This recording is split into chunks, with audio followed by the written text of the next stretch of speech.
ምጽአት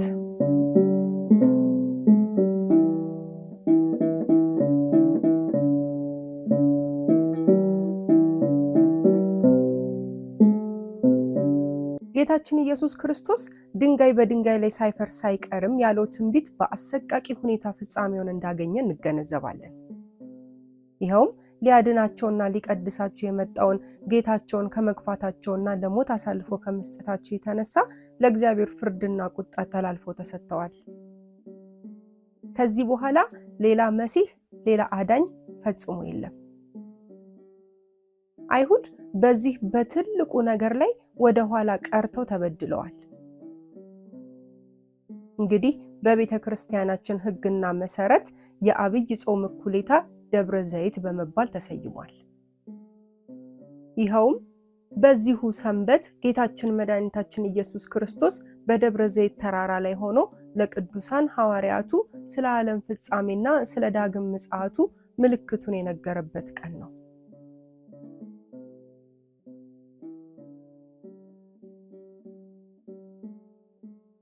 የምጽአቱ 14 ምልክቶች።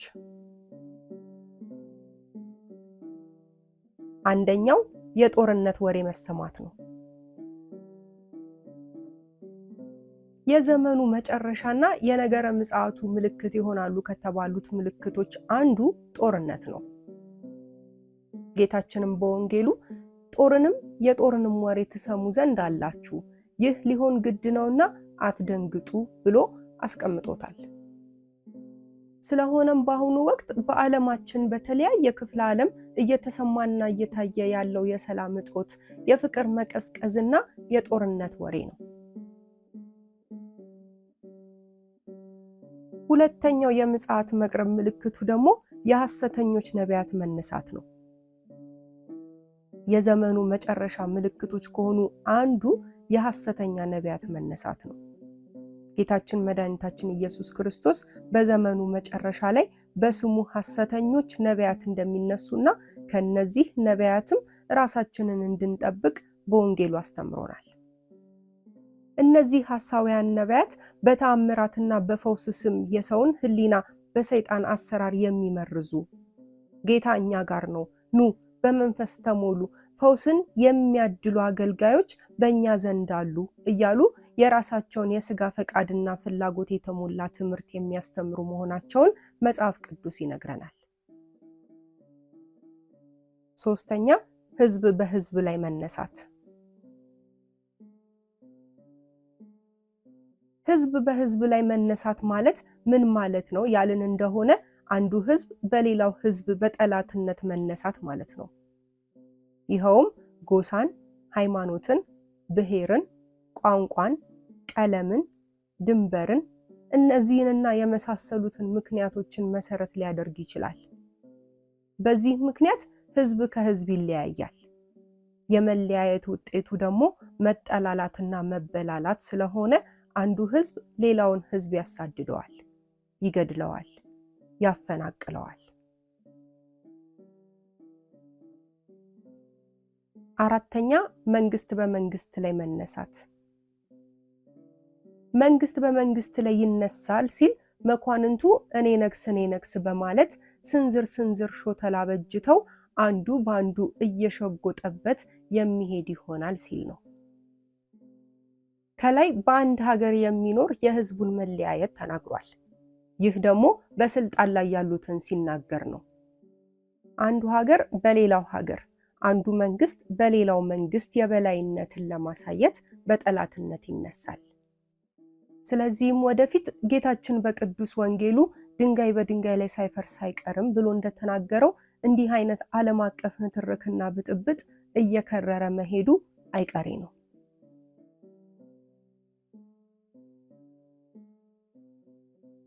አምስተኛ በየሀገሩ የረሃብ መከሰት። ስድስተኛው ደግሞ የቸነፈር መከሰት ነው። ቸነፈር ማለት ነፈረ ከሚለው ስርወ ቃል የወጣ ሲሆን የነፈረ በጣም የሞቀ የፈላ ሊነኩት የማይቻል ሲቀርቡትም የሚልጥ የሚመልጥ የሚለመጥጥ ማለት ነው። ስለዚህ ቸነፈር በፍጥነት የሚዛባ ወረርሽኝ ወይም ተስቦ ነው። ልብን እያቆሰለ ሰውነትን እየቀቀለ እያመገለ የሚያሰቃይ ጊዜ የማይሰጥ አስከፊ በሽታ ነው።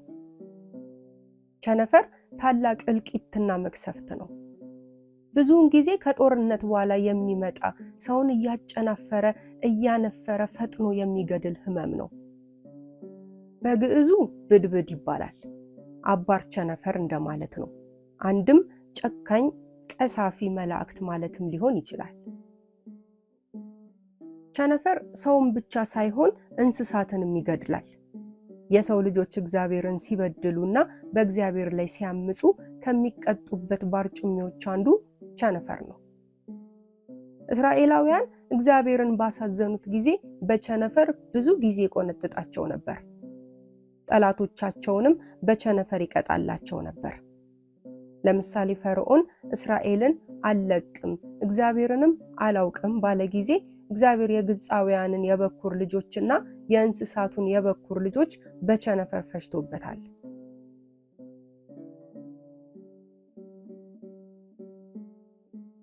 ሰባተኛ የምድር መናወጥ። የምድር መናወጥ ሲባል በውስጡ ብዙ ጽንሰ ሐሳብ ሊይዝ ይችላል። በመጀመሪያ የምድር መናወጥ ሲባል በቁሙ ምድር በተለያየ ተፈጥሯዊ አደጋ ልትነዋወጥ ትችላለች።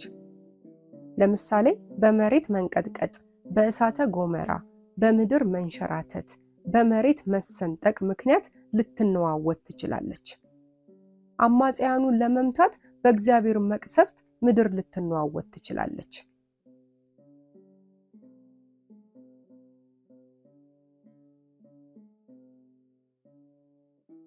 ስምንተኛ ስለ ክርስቶስ ስም መጠላት።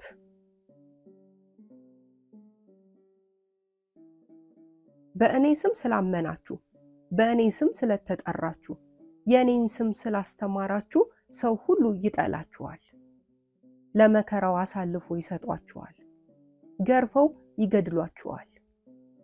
ያን ጊዜ ክህነቱ፣ አገልግሎቱና መንፈሳዊ ዕውቀቱ ሁሉ የተጠላ ይሆናል። ሆኖም ግን ዓለም ቢጠላችሁ ከናንተ በፊት እኔን እንደጠላኝ ወቁ። ከዓለም ብትሆኑስ ዓለም የራሱ የሆነውን ይወድ ነበር። ነገር ግን እኔ ከዓለም መረጥኳችሁ እንጂ ከዓለም ስላይደላችሁ፣ ስለዚህ ዓለም ይጠላችኋል በማለት ሐዋርያት በደረሰባቸው መገለልና መጠላት ሊደነቁና ሊሰቀቁ እንደማይገባ አስቀድሞ ነግሯቸዋል።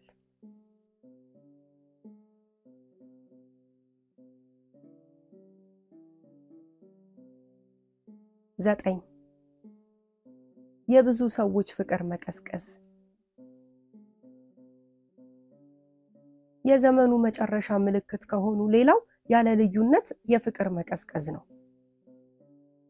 ጌታችን ከአመጽ ብዛት የተነሳ የብዙ ሰዎች ፍቅር ትቀዘቅዛለች ብሎ እንደተናገረው ከብዙ በደልና ክፋት የተነሳ ከብዙ ሰዎች ልቦና ፍቅር ትጠፋለች።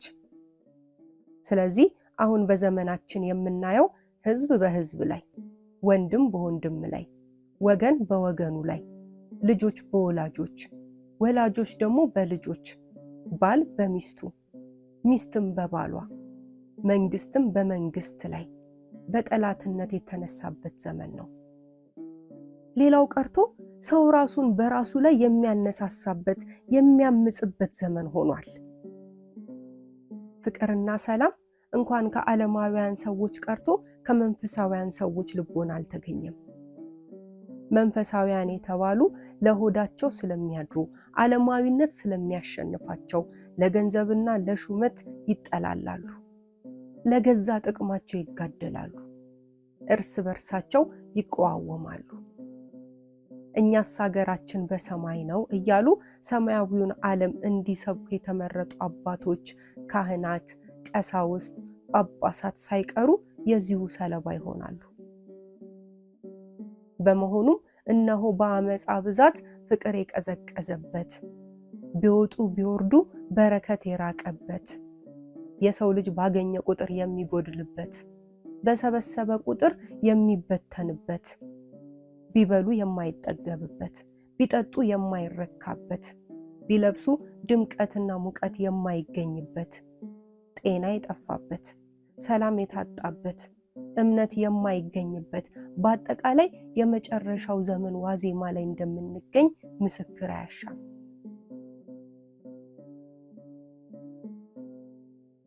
አስረኛ የጥፋት ርኩሰት በተቀደሰችው ስፍራ ቆሞ መታየት።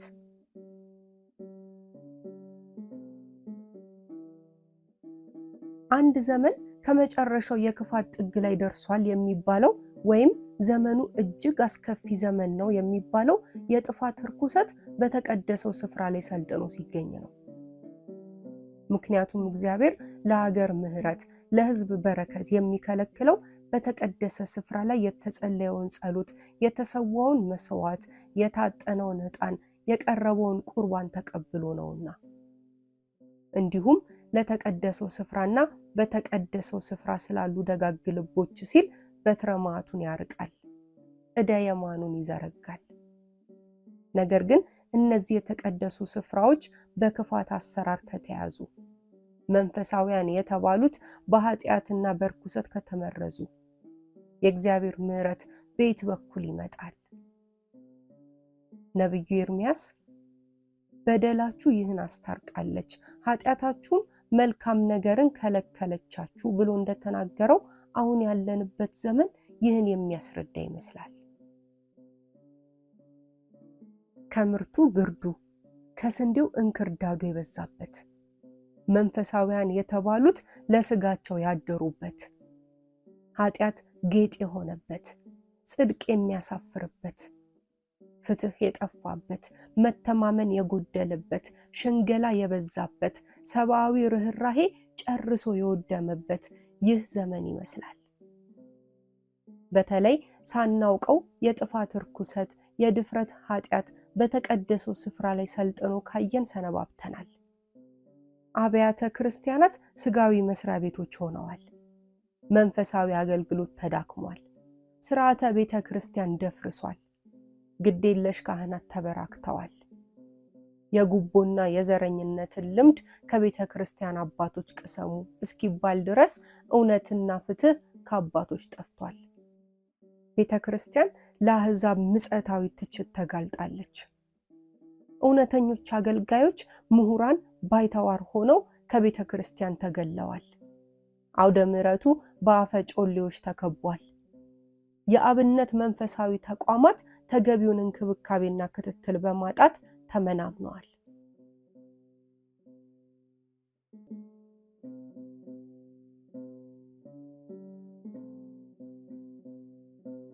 አስራ አንድ የሐሳዊ መሲህ መምጣት።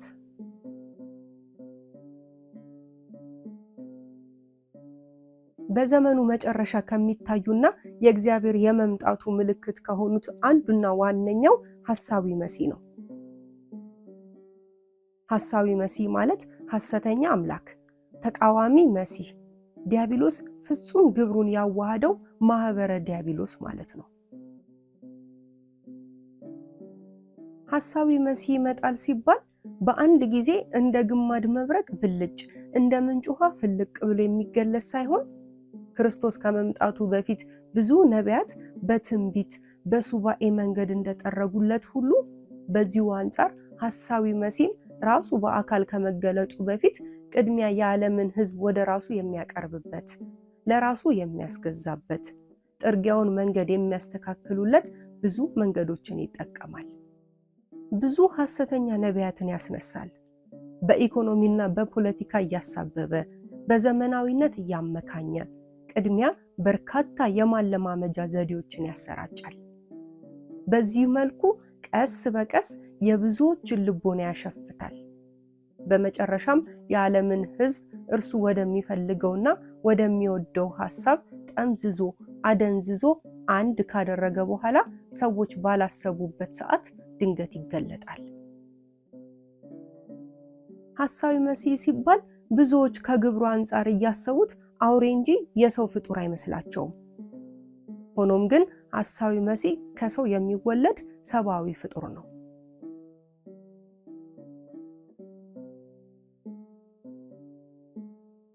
ስለዚህም በእነዚህ ምልክቶች ወቅት ልናደርገው የሚገባን ጥንቃቄ ምንድነው? አንደኛ አለመደናገጥ፣ ሁለተኛ መጠንቀቅ፣ ሶስተኛ እስከ መጨረሻው ድረስ መጽናት፣ አራተኛ በሰንበትና በክረምት አለመሰደድ፣ አምስተኛ ተዘጋጅቶ መቀመጥ፣ ስድስተኛ ሁሉን መመርመር። ወስብሐት ለእግዚአብሔር።